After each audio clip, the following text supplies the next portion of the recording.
देख लेना, मोबाइल चला रही हूँ। चालू है। हाँ शुरू हो जाता है। कुतुबुद्दीन ऐबक से, कुतुबुद्दीन ऐबक का शासनकाल कितना था? सब इनका छोटा था, इनको बता दे। देखो इनका भी थोड़ा रिवाइज करवा देते हैं। देखो कुतुबुद्दीन ऐबक का शासनकाल कितना था? कब से कब तक का था?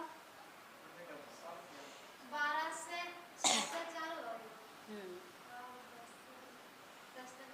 और गुलाम वंश?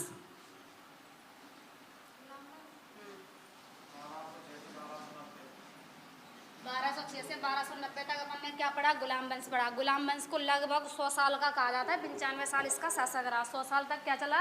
अपने गुलाम वंश चला। जितना तो अपन को अभी आज़ाद हुए भी टाइम नहीं हुआ है, अभी तो क्या 70-75 साल ही तो है आज़ाद हुए। तो 90 साल तक शासन रहा गुलाम वंश का, पर किसी बुकों में से 100 साल तक भी माना जाता है और 95 साल तक भी माना जाता है। गुलाम वंश का संस्थापक कौन था? कुतुबुद्दीन ऐबक। देखो कुतुबुद्दीन ऐबक कौन था? कुतुबुद्दीन ऐबक मोहम्मद गोरी का गुलाम था। मोहम्मद गोरी को तुर्क में पढ़ा था। तुम्हारा जो छूट गया है, सैटरडे को रिवाइज होगा तो तुम्हें पूरा समझ में आ जाएगा, ठीक है। मोहम्मद गोरी कौन था? हाँ मोहम्मद गोरी कौन था? कहाँ से आया था? ऊपर से आया तो फिर महमूद गजनवी के साथ मोहम्मद गोरी भारत आया था, ठीक है। महमूद गजनवी के साथ वो भारत आया था। तुर्क वंश का शासक था। अब देखो होता क्या है, मोहम्मद गोरी का फर्स्ट युद्ध होता है किसके साथ? पृथ्वीराज के साथ। कब होता है? दूसरा युद्ध कब होता है? किसके साथ होता है? तो देखो 1191 में पृथ्वीराज का पहला युद्ध होता है मोहम्मद गोरी के साथ। इसमें पृथ्वीराज जीतता है। और 1192 में पृथ्वीराज का दूसरा युद्ध होता है जिसमें मोहम्मद गोरी जीतता है। मोहम्मद गोरी पृथ्वीराज को बंदी बनाकर कहाँ ले जाता है? गजनी ले जाता है। और गजनी में ले जाकर पृथ्वीराज की हत्या कर देता है। अब मोहम्मद गोरी का तीसरा युद्ध किसके साथ होता है? मोहम्मद गोरी जयचंद के साथ मोहम्मद गोरी का तीसरा युद्ध होता है जिसे चंदवार का युद्ध कहा जाता है। कब होता है? 1194 में। 1194 में मोहम्मद गोरी का तीसरा युद्ध हो जाता है चंदवार के साथ, और वो मोहम्मद गोरी अपना सारा शासन छोड़कर चला जाता है। कब चला जाता है? जयचंद के साथ चंदवार के युद्ध जीतने के बाद मोहम्मद गोरी अपना सारा शासक छोड़ के चला जाता है। वो किसको दे जाता है? कुतुबुद्दीन ऐबक को। कुतुबुद्दीन ऐबक कौन था? मोहम्मद गोरी का गुलाम था। और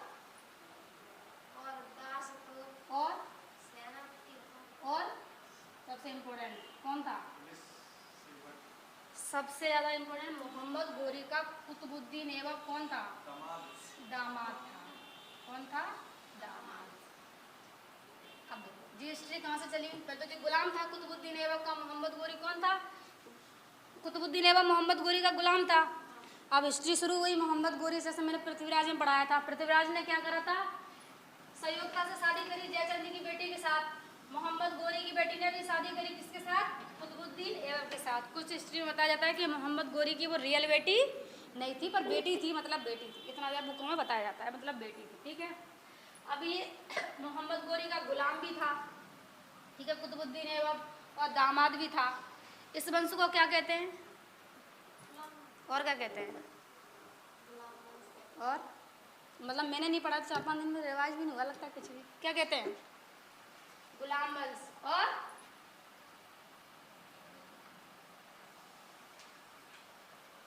मामूलिक वंश। और क्या लिखाया था? मामूलिक वंश नहीं लिखवाया था, क्योंकि ये पीढ़ी दर पीढ़ी चला था। मामूलिक का मतलब भी दास होता है, और इसी वंश से शुरू हुई थी क्या? पीढ़ी दर पीढ़ी चलना। अभी तक सब पीढ़ी दर पीढ़ी नहीं थे, कोई किसी का पुत्र नहीं था, सब बाहर से आए थे। मैंने तुम्हें सबसे पहले कुतुबुद्दीन वो पढ़ाया, मोहम्मद बिन कासिम, वो भी बाहर से आया था, वो भी यहाँ का नहीं था। उसकी वो भी यहाँ पे जन्म नहीं लिया था। महमूद गजनवी पढ़ाया, वो भी यहाँ से जन्म नहीं लिया था, क्योंकि वो यहाँ पे नहीं था।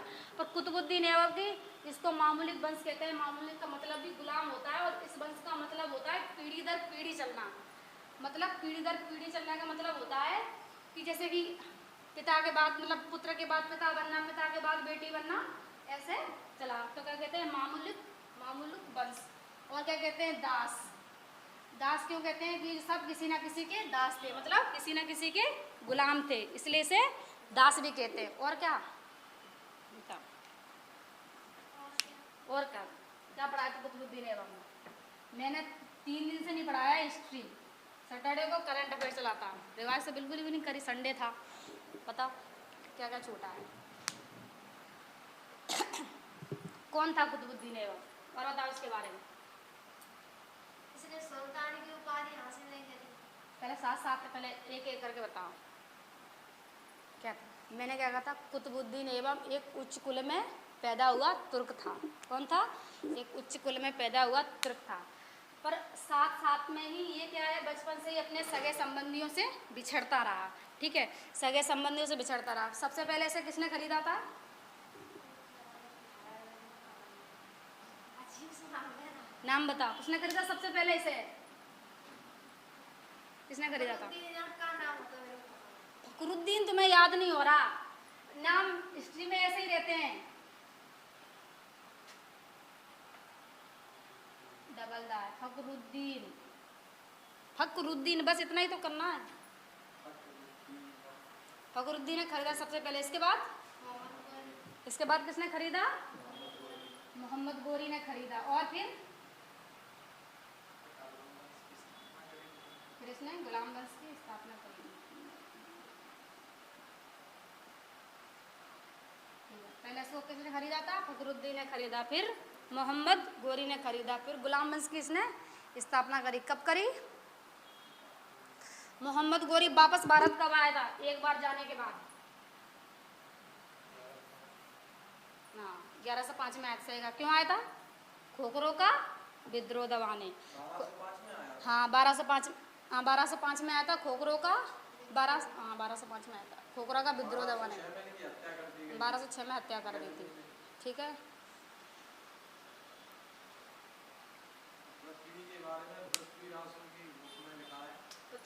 चंद्रगद्दई ने लिखा है, जो छूट गया है इनका सब बाद में देखो। मोहम्मद गोरी वैसे मैंने बताया था कौन था, एक गुलाम था और एक दास था। इसके बारे में जो फैक्ट तो क्लियर हो गया। और क्या करा मोहम्मद गोरी ने? कुतुबुद्दीन ने बताओ क्या करा कुतुबुद्दीन ने? फिर इसने कभी सुल्तान की उपाधि धारण नहीं की। ये क्या रहा? सिपाही और सलाहकार।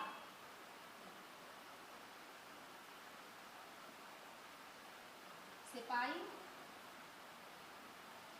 सलाहकार। इतने में संतुष्ट रहे। इसने कोई सिपाही और सलाहकार, मतलब कोई सुल्तानी की उपाधि हासिल नहीं करी, सिपाही और सलाहकार रहा, कोई युद्ध नहीं लड़ा, कोई शासन नहीं लड़ा। इसने अपनी राजधानी किसे बनाया था? दिल्ली को क्यों नहीं बनाया था? दिल्ली को क्यों नहीं बनाया? इसने अपनी राजधानी किसे बनाया था?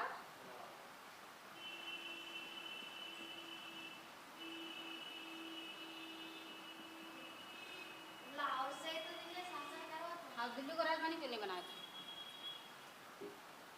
बताया था?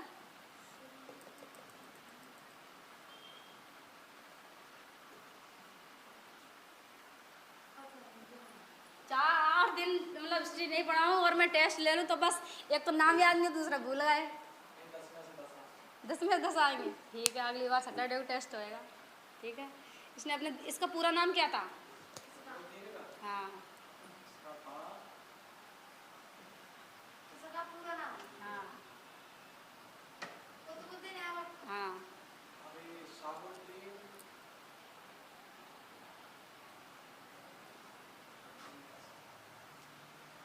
क्या था?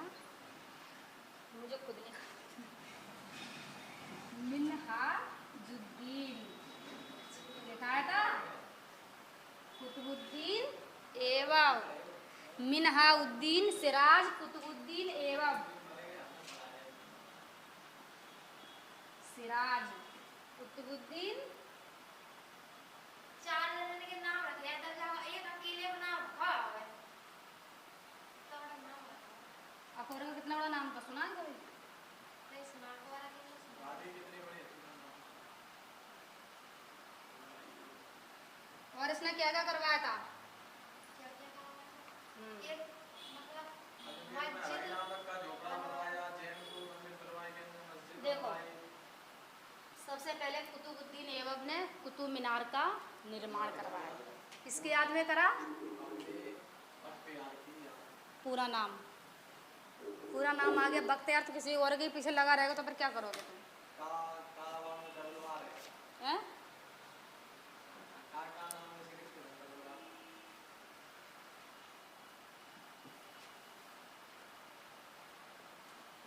ख्वाजा। क्या ख्वाजा? हाँ। कुतुबुद्दीन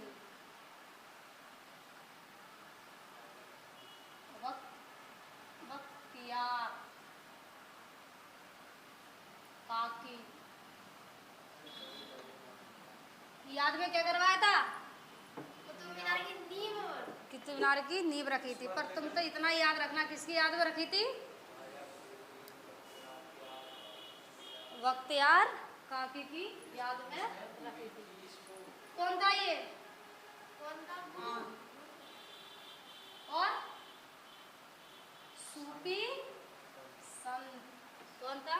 गुरु और सूफी संत। सूफी संत बख्तियार काकी की याद में कुतुब मीनार का निर्माण करवाया था, ना कि कुतुबुद्दीन ऐबक ने अपनी याद में कुतुब मीनार बनवाया था। किसकी याद में बनाया था?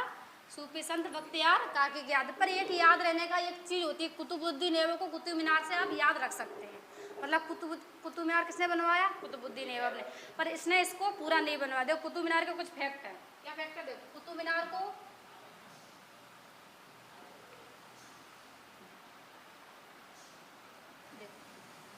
कुतुब मीनार को सबसे पहले किसने बनवाया? कुतुबुद्दीन ऐबक ने। कुतुबुद्दीन ऐबक ने कुतुब मीनार की नींव डाली थी।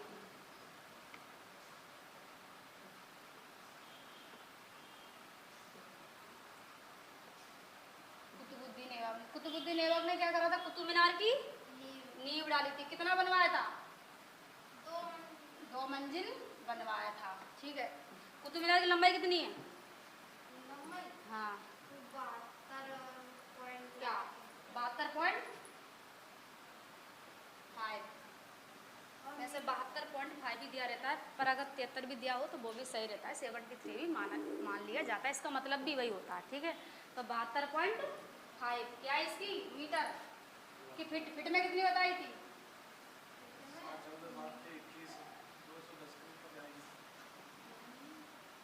फिट में कितनी बताई थी?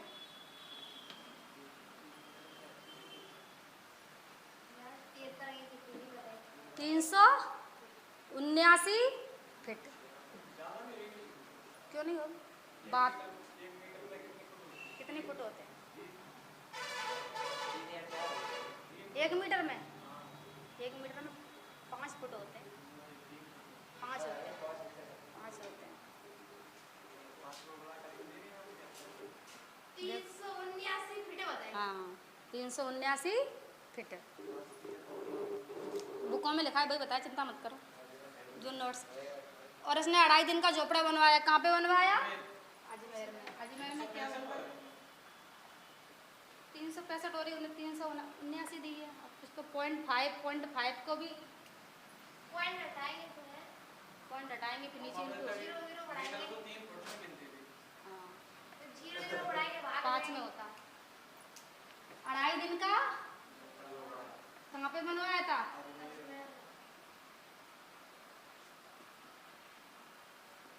संस्कृत की पाठशाला में अजमेर में।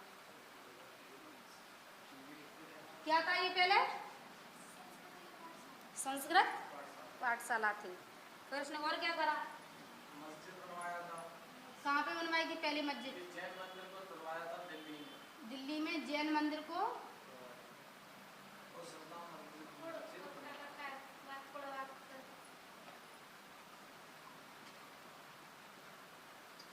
या कुवाचा या कुबून मस्जिद भी कहते हैं। कहाँ पे बनवाई थी? दिल्ली में। इस्लाम धर्म की पहली मस्जिद कहाँ बनी थी? दिल्ली में। ठीक है। ये इस्लाम धर्म की पहली मस्जिद थी। और क्या करा था? कुतुबुद्दीन ऐबक को, कुतुब मीनार को किसने बनवाया था? और देखो कुतुबुद्दीन ऐबक ने कुतुब मीनार की क्या रखी थी? नींव रखी थी। ठीक है। इससे ध्यान रखना, कुतुबुद्दीन ऐबक ने कुतुब मीनार को पूरा नहीं बनवाया था। कुतुब मीनार की नींव रखी थी, 2 मंजिला बनवाया था। फिर इसके बाद इल्तुतमिश ने इसका कार्य पूरा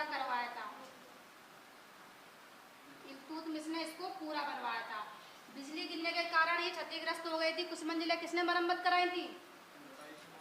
फिरोज शाह तुगलक ने। उसका नाम याद नहीं, नाम पूरे याद रखना। फैक्ट भी कभी कभी पूछ लिए जाते हैं। किसने पूछा था, किसने बनवाया था?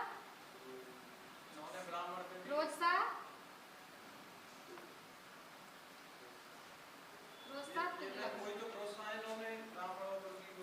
जजिया कर लगाया था। फिरोज शाह पहले बार जजिया कर भारत में किसने लगाया था? फिरोज शाह लगाया था। किसने लगाया था पहली बार जजिया कर? मोहम्मद बिन कासिम ने। मोहम्मद बिन कासिम ने। अब तुमने बता ही दिया है तो इनको बता दें। मोहम्मद बिन कासिम ने 712 में भारत पर पहली बार आक्रमण किया, मतलब सिंध पर पहली बार आक्रमण किया। कहाँ पर किया था? सिंध पर। किसको पराजित किया था? सिंध के राजा दाहिर को पराजित किया और राजा दाहिर सेन की हत्या कर दी। राजा दाहिर सेन की पत्नी ने अग्नि जोहर किया और उनकी बेटियों को बंदी बनाकर इसने अपने खलीफा के पास भेज दिया। मोहम्मद बिन कासिम की पिता का क्या नाम था?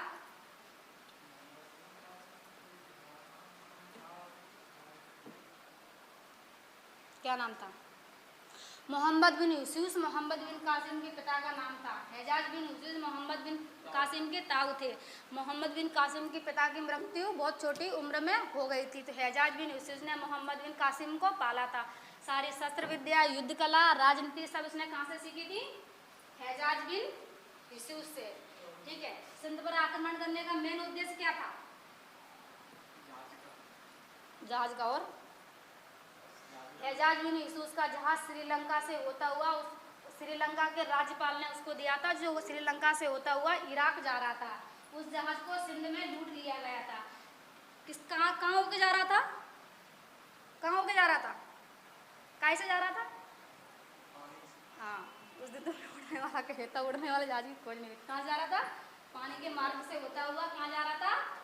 इराक जा रहा था। उसके ताऊ हेजाज बिन यूसुफ के पास, वो भी वहाँ का राज्यपाल था। श्रीलंका के राज्यपाल ने उसको बेट में दिया था। क्या दिया था उसको? बेट में सोने, जवाहरात, हाथी, हथियार, महिलाएं और कुछ बच्चे थे उस जहाज में, जो सिंध में लूट कर उनकी हत्या कर दी थी। उसमें एक व्यक्ति जिंदा बचा था, जो हेजाज बिन यूसुफ के पास पहुंचा। हेजाज बिन यूसुफ के पास उसने जाके बताया कि हमारे जहाज को सिंध में लूट लिया गया है।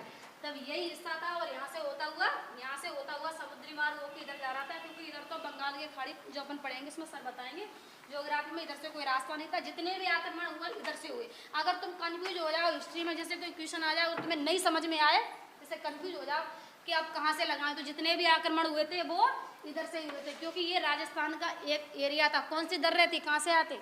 मैंने उस दिन कराया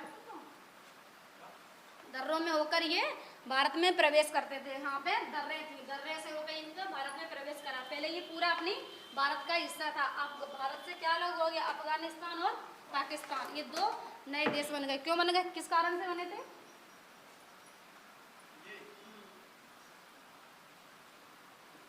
क्योंकि ये दोनों कौन है? मुस्लिम कंट्रियाँ। ठीक है, हाँ, ये दोनों मुस्लिम कंट्रियाँ। ठीक है। तो हेजाज बिन यूसुफ ने मोहम्मद बिन कासिम को आज्ञा दी, उसने सिंध पर हमला किया और राजा दाहिर को पराजित करके राजा दाहिर की हत्या कर दी। अब आज के लिए इतना ही, क्योंकि इसमें आगे बहुत पढ़ाना है, अभी ये टॉपिक कंप्लीट ना। और उसने क्या करा था मोहम्मद बिन कासिम ने? बताओ, इसने क्या कहते हैं? कुतुबुद्दीन ऐबक ने। और क्या करा था? देखो, कुतुबुद्दीन ऐबक एक बहुत ही सीधा साधा शासक था। इसने अपने शासन काल में कोई विद्रोह नहीं किया, कोई शासक नहीं किया, कोई राजा की उपाधि नहीं लड़ी, कोई ऐसा खास युद्ध नहीं लड़ा। 1208 में इसने एक युद्ध लड़ा, ख्वारिज़म में लिखा था। ख्वारिज़म शाह के साथ इसने 2008 में एक युद्ध लड़ा। बस उस युद्ध में ये पराजित हो गया। इसकी मृत्यु कैसे हुई? चौगान खेलते वक्त। चौगान का मतलब क्या होता है?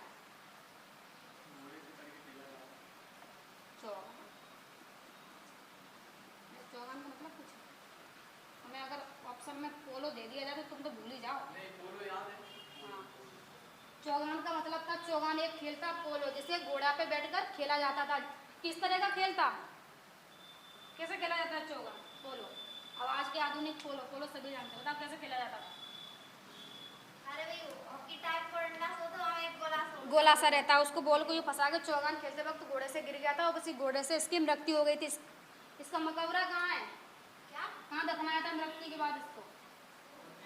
हाँ, लाहौर में इसको मृत्यु के बाद दफना दिया था, ठीक है। इसने अपनी राजधानी लाहौर में बनाई थी। आराम सा इनके पास आते हैं। अब ऐसे तो बहुत फैक्ट बच गए होंगे। इसको क्या कहा जाता है? लाख बख्श और कुरान का। इंपॉर्टेंट फैक्ट लिख लो। इसे क्या कहा जाता है? लाख बख्श। और लाख बख्श क्यों कहा जाता है? अरे बाग तारकुल लाखों का दान करता था। कुरान खा क्यों कहा जाता है? कुरान पूरी याद होती है। और हकीम क्यों कहा जाता है? हातिम। इसको हातिम भी कहा जाता है। हातिम का मतलब था बहुत दानवीर और दयालु, ठीक है। किसको इसने वीर उदास हृदय का शासक कहा था? वीर और उदास हृदय का शासक किसने कहा था? अब की बार 8 दिन के गुरु को टेस्ट लूंगी तब पता चलेगा किसने कहा था। मिहाज उस सिराज। मिहाज उस सिराज ने से क्या कहा था? उदास और वीर हृदय का शासक कहा था। आएंगे तो टिकी। कुतुबुद्दीन एवं किस विद्वान के संरक्षण प्रदान किया था? किस विद्वान का संरक्षण प्रदान किया था? कुतुबुद्दीन एवं ने लिखा था। जब से शुरू हुआ है तब से 2-3 बार तो नाम लिख गया होगा। 2-3 बार तो बहुत लिख गया। किस विद्वान का संरक्षण प्रदान किया था इसने? हाँ, कुतुबुद्दीन एवं ने किस विद्वान का संरक्षण प्रदान किया था? हसन निजामी। हसन निजामी नामक विद्वान का संरक्षण प्रदान किया था। किसका किया था? हसन निजामी। हसन निजामी नामक विद्वान का इसने संरक्षण प्रदान किया था, ठीक है। अभी कुतुबुद्दीन ऐबक में इतना ही, क्योंकि ज़्यादा लिखाएंगे तो फिर आगे का बहुत छूट जाएगा। अब आराम शाह का शासनकाल कितना रहा? 6 महीने। 1 साल। क्या करा आराम शाह ने? आराम शाह कौन था? नीलू बताएगी, कोई भी नहीं बताया। बता। आराम से कुतुबुद्दीन ऐबक को बैठा और और हाँ, और का वही तो पूछ रही हूँ, आराम शाह के बारे में बता। और का है मैंने एक बुकर होते युद्ध जुदाई युद्ध के मैदान में मेरी की मृत्यु हुई। देख, गुलाम वंश कब तक रहा? 1206 से 1290 तक, ठीक है। कुतुबुद्दीन ऐबक का कितना रहा? 1206 से 1210 तक। इन्हें नहीं लिखा होगा, ये लिख लेना।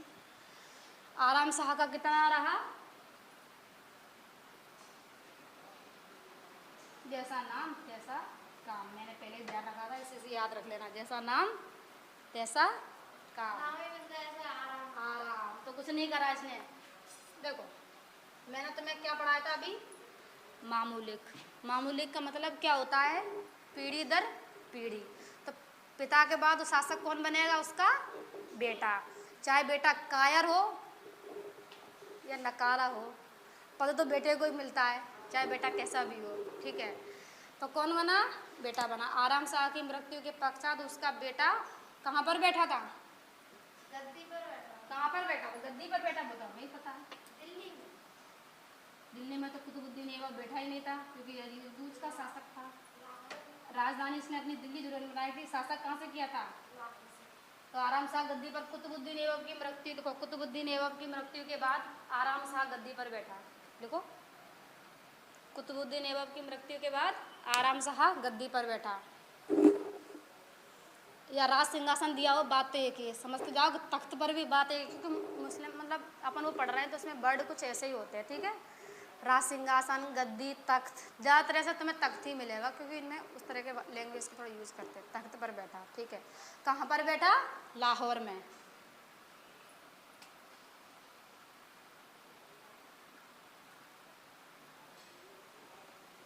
लाहौर में। मुसलमान की हिस्ट्री वगैरह थी सब हटा दी गई। कौन कह रहा था? ये लड़का कह रहा था। अच्छा, MBPSC के पेपर में 5 क्वेश्चन आए थे। नहीं, कह रहा था। अच्छा, मुस्लिम हिस्ट्री हटा दी तुमको, हम डायरेक्ट पढ़ा दें आधुनिक हिस्ट्री, समझ में आ जाएगी? नहीं आएगी। झूठ बोल रहा था कि हटाई क्यों जाएगी? देखो, MBPSC के पेपर में 5 क्वेश्चन आए थे, इसी से मध्यकालीन हिस्ट्री से मिडिल हिस्ट्री हो जाती है। आराम शाह की अयोग्यता को देखते हुए दिल्ली के तुर्कों ने इसे राज सिंहासन से हटा दिया था। देखो आराम शाह की, लेकिन अब इनका छोटा है ना तो आवाज से ये थोड़ा सा फैक्ट क्लियर करा दे, इसके बाद इल्तुतमिश लिखाएंगे। आराम शाह की मृत्यु के बाद, नहीं, आराम शाह की अयोग्यता, मृत्यु तो कुतुबुद्दीन है। आराम शाह की अयोग्यता को देखते हुए दिल्ली के तुर्कों और अमीरों ने, किसने?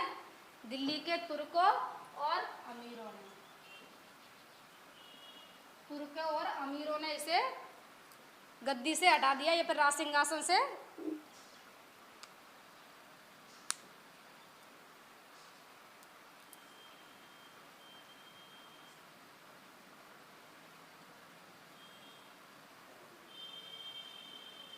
हटा दिया।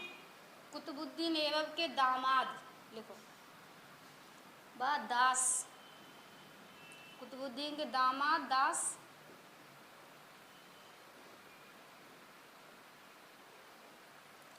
बदायूं के सूबेदार इल्तुतमिश, दामाद दास और बदायूं के सूबेदार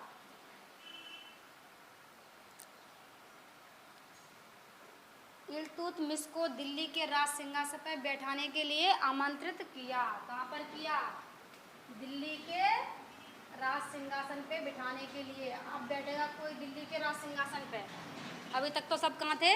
लाहौर, जो यहाँ रहता था उसने वहीं से रहकर ही शासन किया था। अब इल्तुतमिश कहाँ बैठता है? दिल्ली के। ये भी तो सब दूसरे देश से आया और अपने देश में राज कर रहा है। तो मुस्लिम कंट्री में सभी इसी वजह से आए थे, राज सिंहासन पे बैठने के लिए आमंत्रित किया। 1112 में आराम शाह और इल्तुतमिश, यानी 1211 में, 1211 ईस्वी में लिखा है तुम्हारे, 1211 ईस्वी में आराम शाह ने इल्तुतमिश पर आक्रमण किया।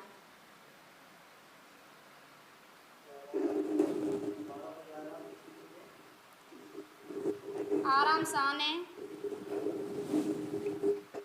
इल्तुतमिश पर आक्रमण किया।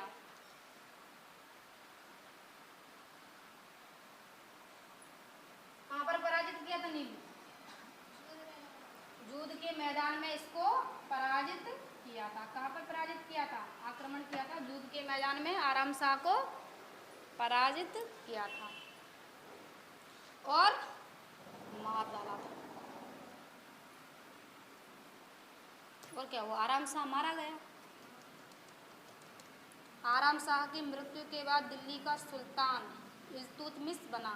दिल्ली का सुल्तान।